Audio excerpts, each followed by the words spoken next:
sinalizando para os irmãos, tá bom? Então a gente começa no verso 1 mesmo, a gente vai do verso 1 até o verso 4, depois a gente vai pular para o verso 11, depois a gente vai pular para o verso 25, mas fiquem tranquilos, eu vou avisando para vocês. A gente não vai ler uma porção muito grande não, apesar dos saltos, é uma porção relativamente pequena. Se você encontrou o texto do primeiro livro das Crônicas, capítulo 15, se coloque de pé para que a gente faça essa leitura juntos.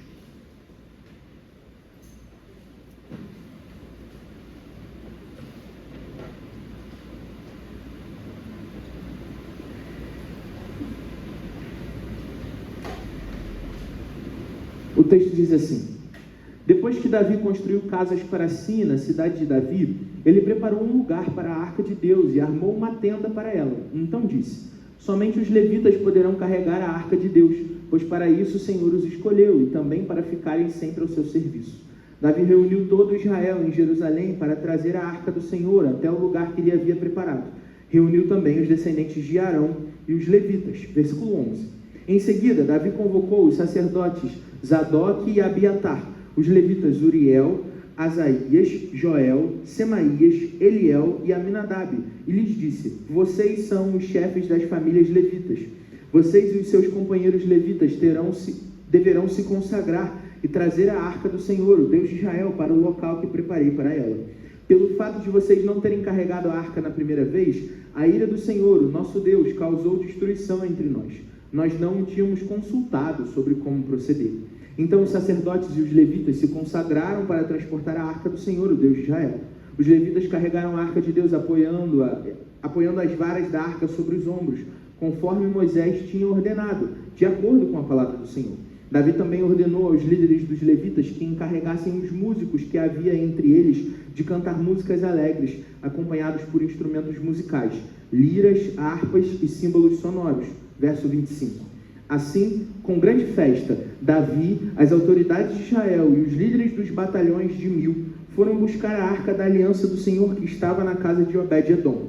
Como Deus havia poupado os levitas que carregavam a arca da aliança do Senhor, 7 novilhos e 7 carneiros foram sacrificados. Davi vestia um manto de linho fino, como também todos os levitas que carregavam a arca, os músicos e Kenanias, chefe dos músicos. Davi vestia também o colete sacerdotal de linho. Assim todo Israel acompanhou a arca da aliança do Senhor com gritos de alegria e ao som de trombetas, cornetas e símbolos e ao toque de liras e harpas. Amém. Vamos orar.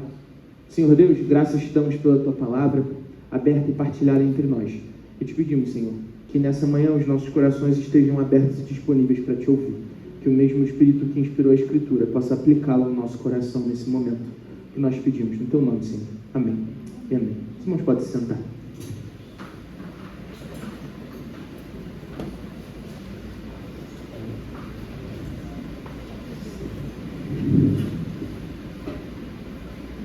Por mais que eu tenha uma afinidade maior com as ciências humanas, eu até que gostava de matemática na escola. Eu não gostava de geometria. Geometria eu achava terrível.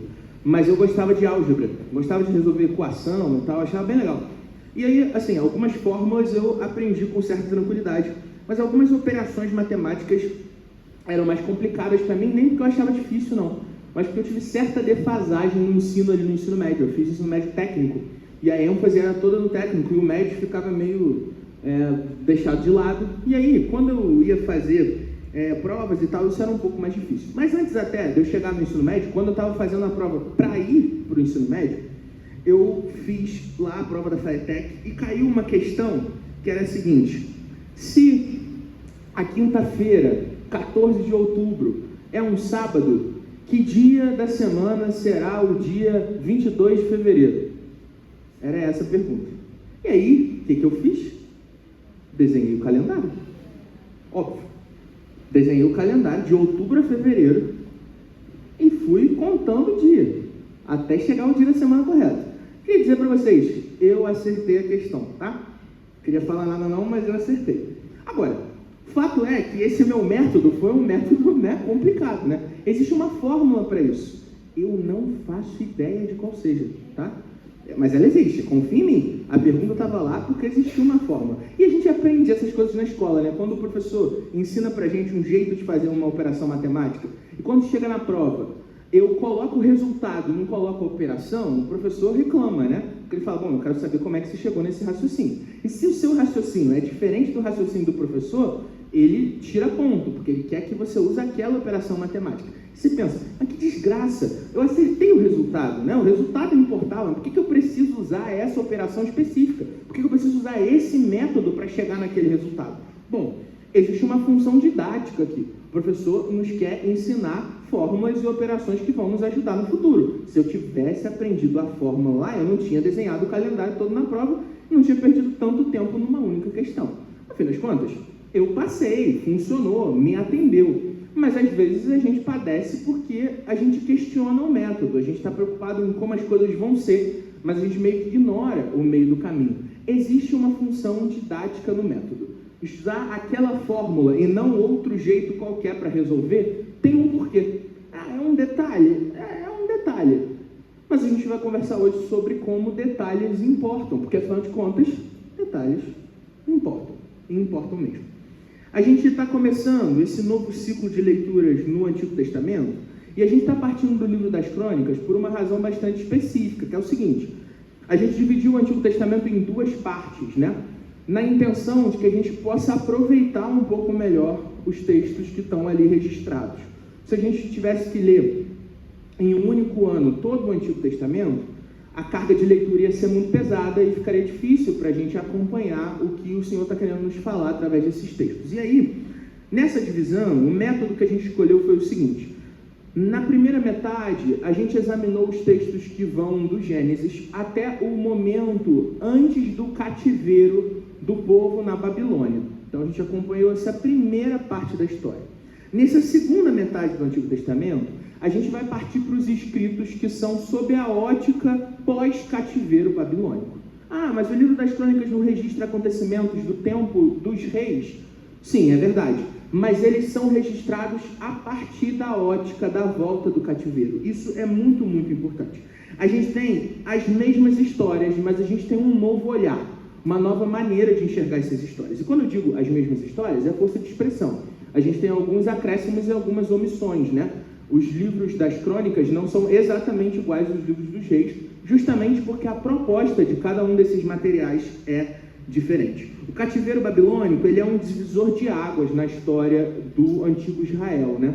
A gente tem primeiro um povo cativo no Egito, lá no começo da história. Deus primeiro chamou Abraão, o antepassado desse povo, prometeu para ele uma terra, mas esse povo acabou indo parar através da família de José, ali no Egito. Essa pequena família se torna uma grande nação, nação que fica escrava do governo faraônico, e enquanto escravos, eles ficam 400 anos vivendo ali.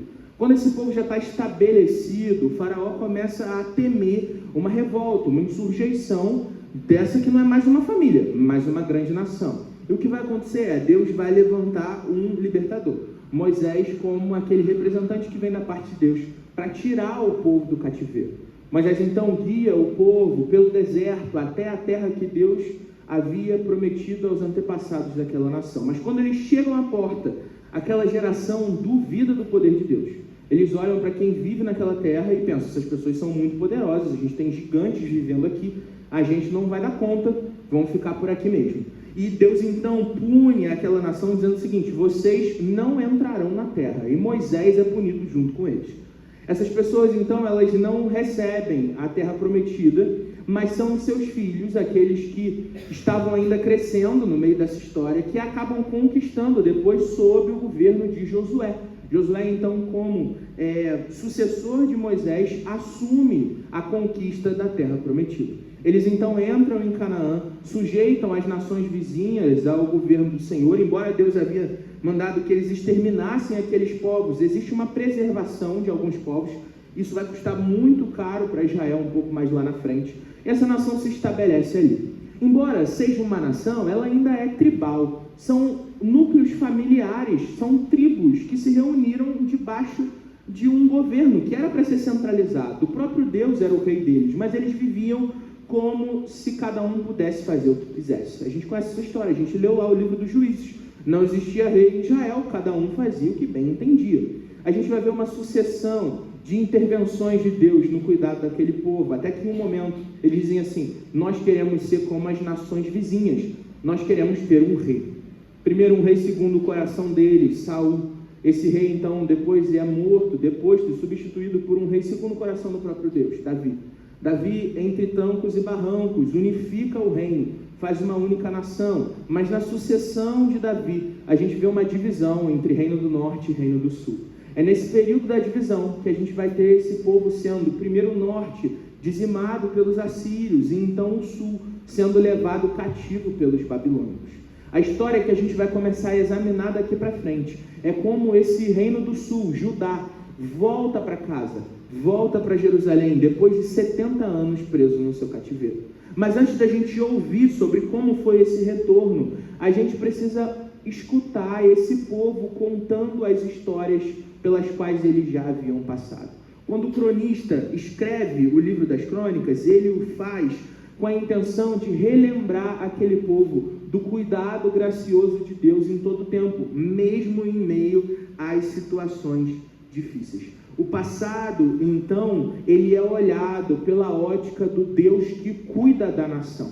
Enquanto o livro dos reis serve como uma denúncia dos pecados daqueles reis, agora a gente quer acompanhar o que Deus tem feito no meio do seu povo. Como ele tem chamado o seu povo a viver, que bênçãos ele tem derramado sobre a sua nação, com a intenção de produzir esperança no coração daqueles que estão reconstruindo a sua pátria, depois de 70 anos vivendo longe de casa. Essa é a história, é esse o pano de fundo do que está acontecendo. E por que que o livro das crônicas começa com tantas genealogias? Porque é preciso relembrar, O registro desses nomes é na intenção de que aquele povo se lembre o que Deus estava fazendo no decorrer da sua história. Então a gente precisa descobrir quem essas pessoas são, porque as genealogias elas estão vinculadas também à distribuição da terra. Para saber onde eu vou me estabelecer agora que eu voltei para casa, eu preciso lembrar de onde eu vim, que história me trouxe até aqui. E por isso a gente encontra tantas genealogias. E aí a gente vai vendo, depois dos registros iniciais das genealogias, o princípio da história que o cronista quer contar. Diferente do livro de Reis e de Samuel, que vai pegar esses dois livros históricos que vão pegar um tempo maior, a lógica do cronista é a partir da morte de Saul, aquele que foi levantado como o primeiro rei de Israel, mas que se afastou da vontade de Deus e teve então sua dinastia deposta e substituída pela dinastia de Davi. E é quando Saul morre, então, que a gente vai ver o livro começando. O que o autor das crônicas está fazendo? Ele está não focando no rei que errou, mas olhando para aquele que foi chamado por Deus, e que foi abençoado por Deus, e que viveu para a glória de Deus, ainda que com graves falhas. E uma das primeiras histórias que a gente tem registrada aqui no livro das crônicas é essa, que a gente acabou de ler. Ela vai nos ensinar algumas coisas importantes sobre o livro, sobre o propósito do livro e também sobre o que Deus tem chamado a mim e a você para a gente viver. E eu quero caminhar pelo texto com você, olhar esses versículos e entender o que o Senhor está nos ensinando. Então, deixa a sua Bíblia aberta aí. A gente vai ler de novo os primeiros 4 versos, quando o texto diz assim: depois que Davi construiu casas para si na cidade de Davi, ele preparou um lugar para a arca de Deus e armou uma tenda para ela. Então disse: somente os levitas poderão carregar a arca de Deus, pois para isso o Senhor os escolheu e também para ficarem sempre ao seu serviço. Davi reuniu todo Israel em Jerusalém para trazer a arca do Senhor até o lugar que ele lhe havia preparado. Reuniu também os descendentes de Arão e os levitas. E aí na sequência, no texto que a gente pulou, a gente tem um registro de quem são esses levitas de novo, com a intenção de relembrar aquele povo. Davi, ele era um rei ainda no começo do seu governo, Ele está se estabelecendo ainda como rei, mas ele não tinha esquecido da arca do Senhor. E por isso, ele estabelece então moradia para si e prepara um lugar para receber a arca do Senhor.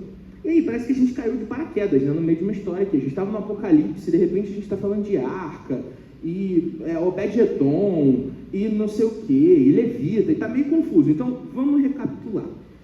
A arca é um objeto muito, muito importante para o povo no Antigo Testamento. Ela simbolizava a presença de Deus no meio do seu povo. Na Arca da Aliança, a gente tinha alguns objetos ali dentro, que só os levitas deviam manusear, todo aquele aparato ali. E ela indicava Deus indo com o seu povo. Onde a arca estava, a presença do Senhor estava.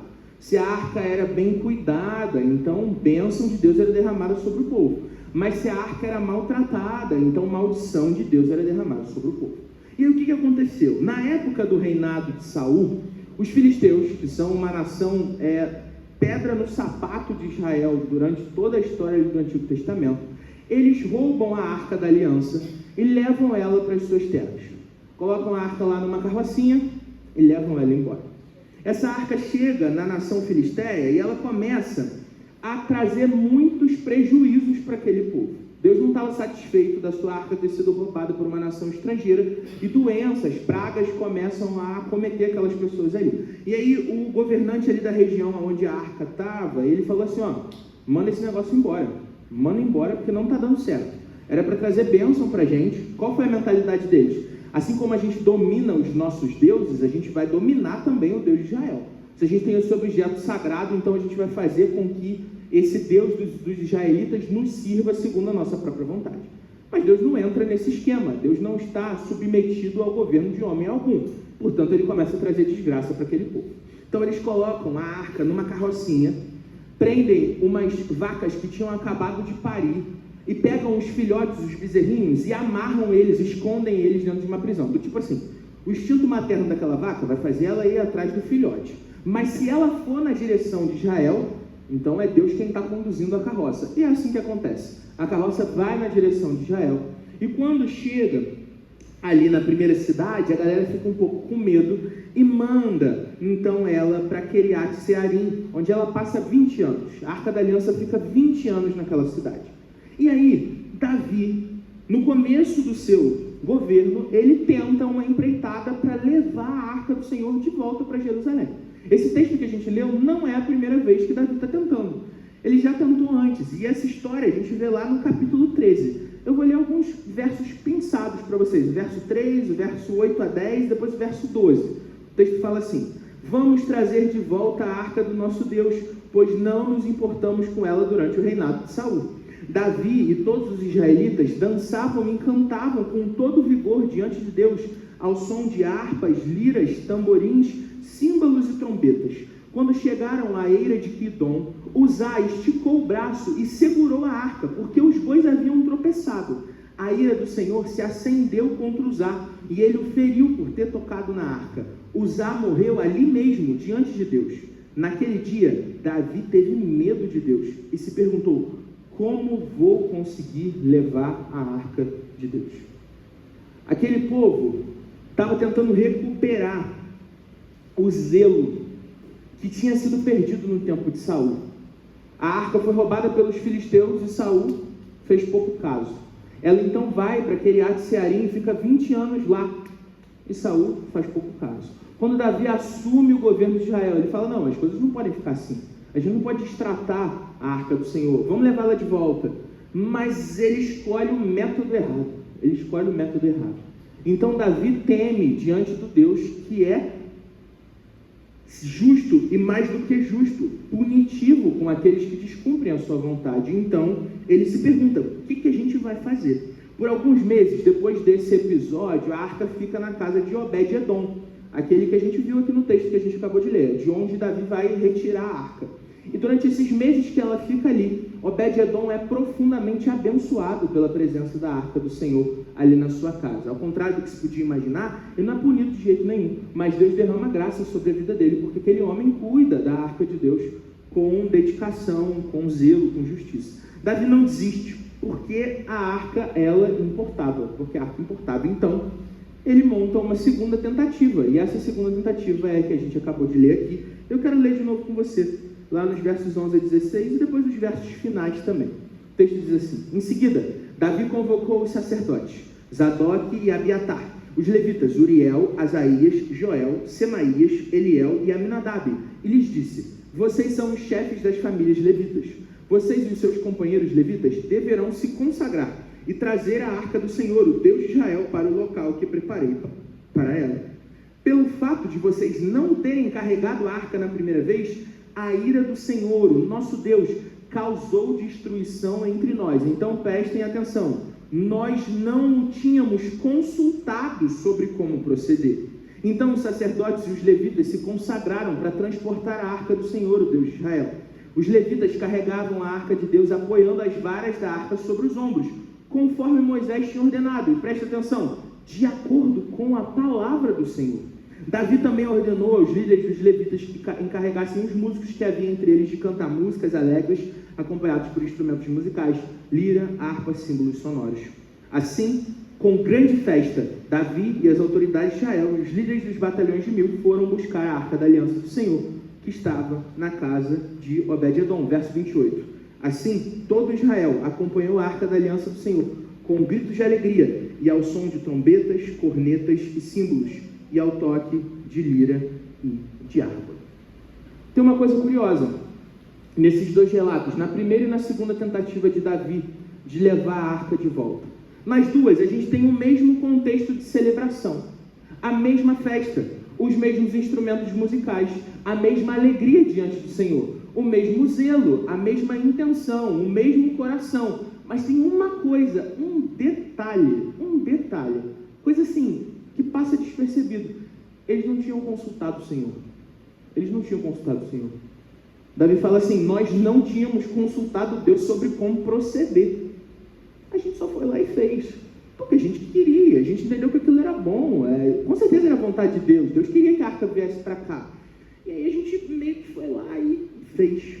O que a gente percebe, então, é que os versos 13 e 15, eles apontam para a questão principal desse texto que a gente acabou de ler. Davi, ele tinha boa vontade, ele tinha até zelo nessa primeira vez que ele tentou levar a arca. Mas ele esqueceu do detalhe fundamental, o próprio Deus e a sua vontade. Quando Davi, então, recorre à palavra de Deus, aquilo que estava registrado, é isso que o texto nos diz, conforme o que Deus disse a Moisés, segundo a sua palavra, então as coisas dão certo. A festa é bem recebida pelo próprio Deus, a vontade de Deus é cumprida e a arca então volta para Jerusalém, o lugar onde ela deveria estar. Como professor de matemática, Deus não estava querendo só o resultado, ele queria a fórmula. O caminho para chegar naquele resultado não importava. Deus queria uma boa justificativa de como que eu cheguei em -2. Se eu disse isso e está certo, como que eu cheguei lá? Que raciocínio me levou até esse lugar? E aí a pergunta é, por quê? Por quê? Eu sempre brinco, né? Tem coisa que é detalhe e não é pra gente pegar em detalhe. Tipo assim, detalhe meio que não importa. Mas por que Deus está tão preocupado com isso que parece bobo pra gente? Quando a gente escuta a história de Uzá, nosso coração pode ficar como o de Davi, com medo do Senhor. Tipo assim, cara, como que a gente pode servir esse Deus se com boa vontade ainda assim a gente é punido? Eu só queria levar a arca de volta para o lugar de direito e ainda assim punição. Porque Deus nos está ensinando uma coisa muito importante. O apego a detalhe não é tirania ou um Deus que está sendo conduzido pelo seu bem-querer. Deus não é temperamental, Ele é um Pai amoroso que nos quer ensinar. Nós precisamos aprender através das situações difíceis. E qual é a lição? A vontade de Deus importa, porque ela nos está conduzindo a uma existência boa e agradável. Deus não pode compactuar com homens pecadores. A preservação da arca é por uma razão muito simples. Aquele era o símbolo final da presença de Deus entre o seu povo. Como mãos impuras podem manusear aquilo que aponta para o Deus Santo se fazendo presente entre os seus? Não é corriqueiro, não é mero detalhe, não é burocracia de um Deus que gosta de minúcias, mas é um Pai amoroso cuidando de mim e de você. O que esse texto, então, ensina para a gente sobre o livro das crônicas e também sobre a minha e a sua vida? E eu vou responder essa pergunta numa única aplicação, para que a gente possa entender o que ele quer nos ensinar. E é o seguinte: Deus nos está chamando a servi-lo nos seus próprios termos. Deus nos está chamando para servi-lo nos seus próprios termos. Judá, quando ele volta para casa depois do exílio, ele sabe que foi o seu desvio que o levou até o cativeiro. Judá sabe que foi a maneira como ele ignorou a vontade de Deus que o conduziu até a Babilônia. A Babilônia é punição clara para o descumprimento da aliança que ele tinha feito com o próprio Deus. O cronista, então, ele quer lembrar aquele povo que ignorar a vontade de Deus, ainda que repleto de boa intenção, custa muito caro. Custa muito caro. Existem consequências quando a gente vive aquém da vontade de Deus, mesmo que seja com o coração mais sincero do mundo. Muitas vezes, quando nós nos debruçamos sobre a maneira como Deus ele está chamando o seu povo para adorar no Antigo Testamento, a gente tem essa impressão burocrática, né? Por que tanta burocracia? Por que a adoração é cheia de tanta regrinha? A gente falou lá na nossa EBD exatamente sobre isso, né? Sobre a lei cerimonial. Mas o que o texto nos ensina é que Deus não é obcecado por regras. Ele não está comprometido com essas coisas porque ele tem um tipo de toque, onde as coisas precisam ser do jeito que ele quer, porque se não for assim ele não fica muito contente. Não é isso não. É que existe esse abismo, essa separação entre nós e a santidade. Esse abismo ele surgiu no momento que nós escolhemos o caminho do pecado. E agora não existe a possibilidade de nos aproximarmos de Deus se alguma coisa não for feita. A lei cerimonial, então, ela é uma série de símbolos que conjuntamente apontam para a nossa necessidade de expiação. Algo precisa ser feito. Se nós não experimentarmos redenção de alguma maneira, se alguém puro não for morto no lugar dos impuros, então não existe relacionamento do homem caído com o próprio Deus. Todos esses símbolos estão apontando para aquele que viria cumprir plenamente a lei de Deus. Cristo Jesus, então, encarna com o objetivo de construir essa ponte de acesso entre nós e o Pai. Agora, a gente não precisa mais andar tateando com muito medo. A gente não precisa mais da arca ou do templo. Nós temos liberdade para acessar o próprio Deus. Foi isso que a gente viu hoje pela manhã na EBD. Essa liberdade nos faz chegar com confiança diante do trono da graça. Mas tem uma coisa que não muda, apesar da obra redentora de Jesus. Deus é quem estabelece as maneiras pelas quais Ele quer receber adoração. Isso não acontece segundo a nossa vontade, não é o que dá na nossa cabeça. O nosso zelo, a nossa inclinação de fazer coisas para a honra e glória do próprio Deus, não pode superar a vontade de Deus revelada na Escritura. A gente não está tateando no escuro, meus irmãos. A gente tem a palavra de Deus. A gente sabe como a gente deve se relacionar com Ele. Existe uma instrução clara para isso. Portanto, quando a gente faz coisas segundo a nossa própria cabeça, o que a gente está fazendo é agindo como Davi na primeira tentativa. A gente se esquece de consultar o próprio Deus.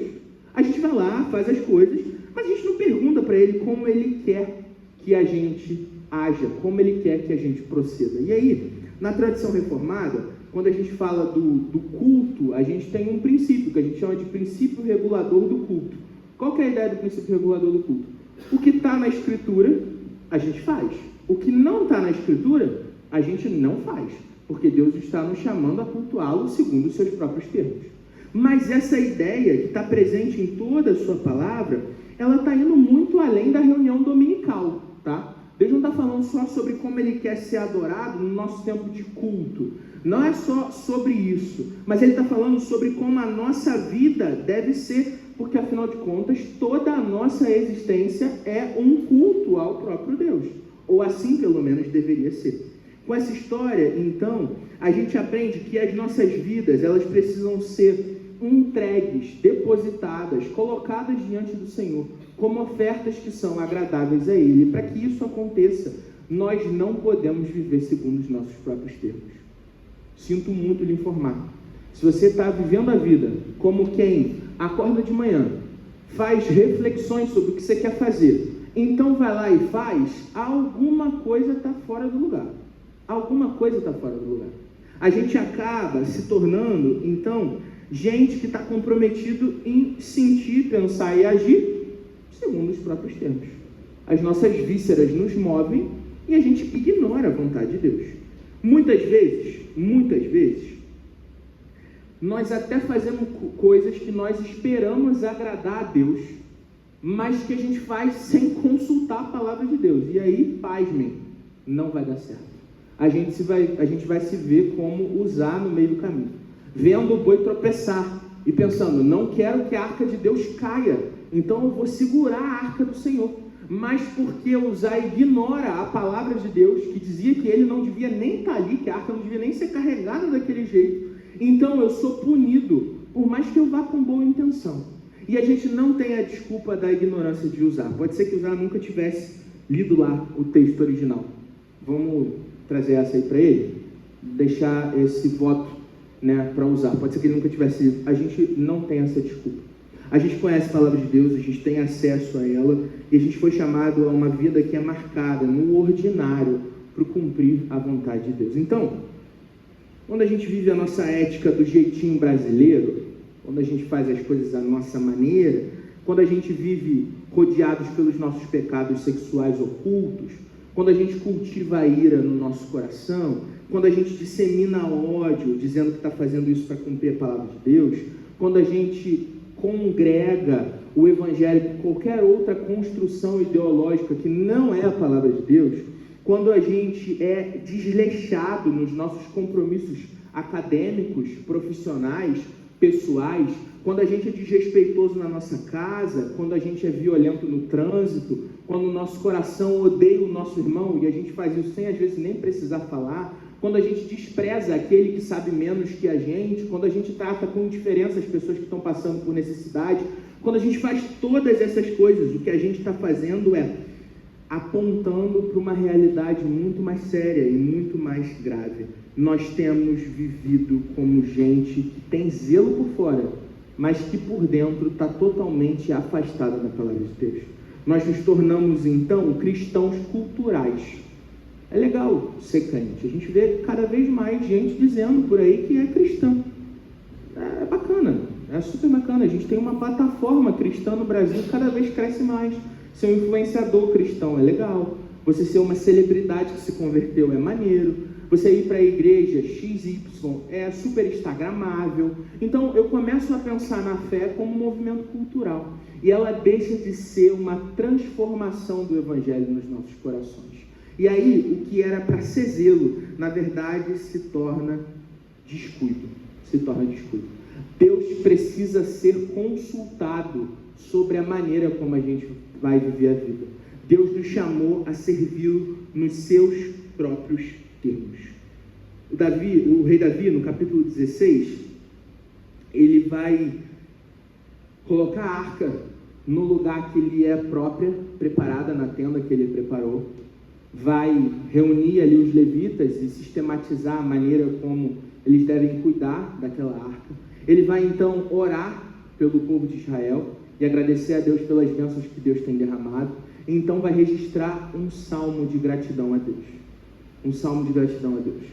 Um salmo que está focado na glória de Deus, no cuidado de Deus, nas obras maravilhosas que Deus tem feito sobre a nação. E ele faz isso porque, antes de tudo, as coisas se alinharam. Se antes Davi vivia como quem não consulta a Deus sobre como proceder, agora as coisas se encaixaram no lugar. A arca foi levada segundo o que a palavra mandava, e é por isso que falar da glória de Deus faz sentido. Registrar um salmo que engrandece ao Senhor agora tem lógica, afinal de contas, essa vida ela está alinhada. A conduta tem sido para a glória de Deus, então os lábios podem cantar para a glória de Deus. A gente vai cantar uma canção. Agora, eu queria chamar o grupo de louvor para vir aqui, que é um pequeno extrato desse salmo de gratidão que a gente encontra no capítulo 16. Você já leu esse capítulo durante a semana que passou na nossa leitura, ou se você ainda não leu, quando chegar em casa, volta lá e lê o salmo de gratidão de Davi de novo. Mas que nessa manhã você cante junto com a gente. Então, o que a gente vai fazer? A gente vai cantar essa canção primeiro, e depois a gente vai fazer a oração de aplicação dessa palavra.